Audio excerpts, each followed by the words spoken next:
Okay, so if you're in the military, how do you know if you're about to, how do you know whether or not to choose to obey an unlawful order?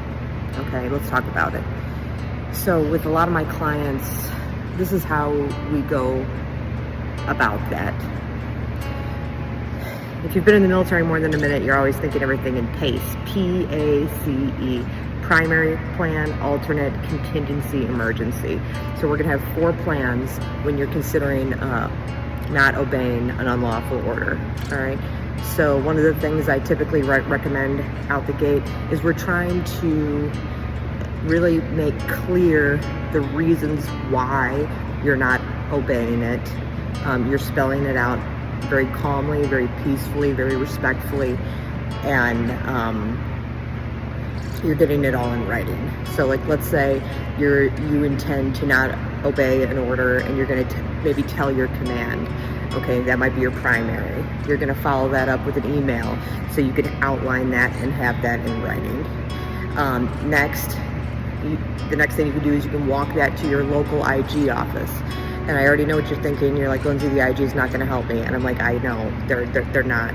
But this is part of getting everything in writing, checking all of the boxes, and showing that all the steps that you attempted to take to show of your deeply held belief that this was an unlawful order, and the people you tried to get involved to stop this. Okay, so you're going to take it to your local IG.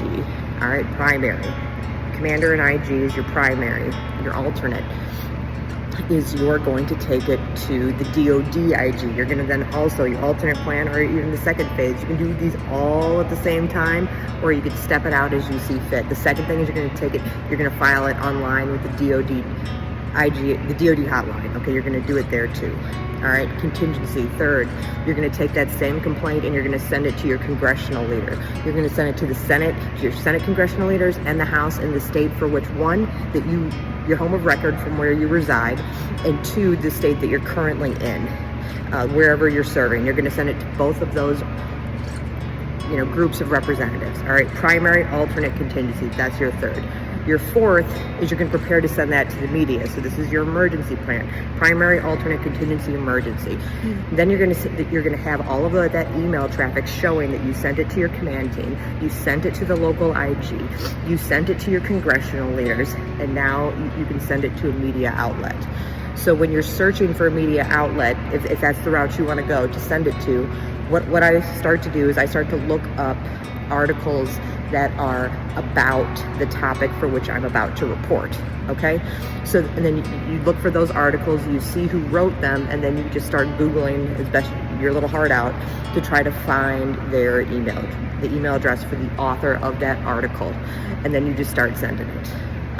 Eventually you're going to find some kind of email address to send it to, and that's how you send it to the media. But I gotta tell you, like, choosing to decide on whether or not you're going to obey an unlawful order is very challenging, right? Because it all depends on your command climate. How hostile is it? What are the consequences that you are going to endure, and are you up for that? The military is in a very precarious situation when they're starting to decide, but what you're going to do. But when you do it, think of it in that way. Think of it in PACE: primary, alternate, contingency, emergency. Think about how you are going to get this in writing. The Freedom of Information Act applies to your situation, so your family or the media or whomever, after you do this, can file for these actions and read them to see the actions that you took to prevent this unlawful order going into effect. So that's how I would go about it if I were you. Be very clear, get it in writing. Don't just say it to your commander. Follow up with an email, right, to make sure you're dotting all your I's, crossing all your T's, and that you can show at the end of the day why exactly you have decided to resist. So I love you. Good luck. I'm with you. You got this.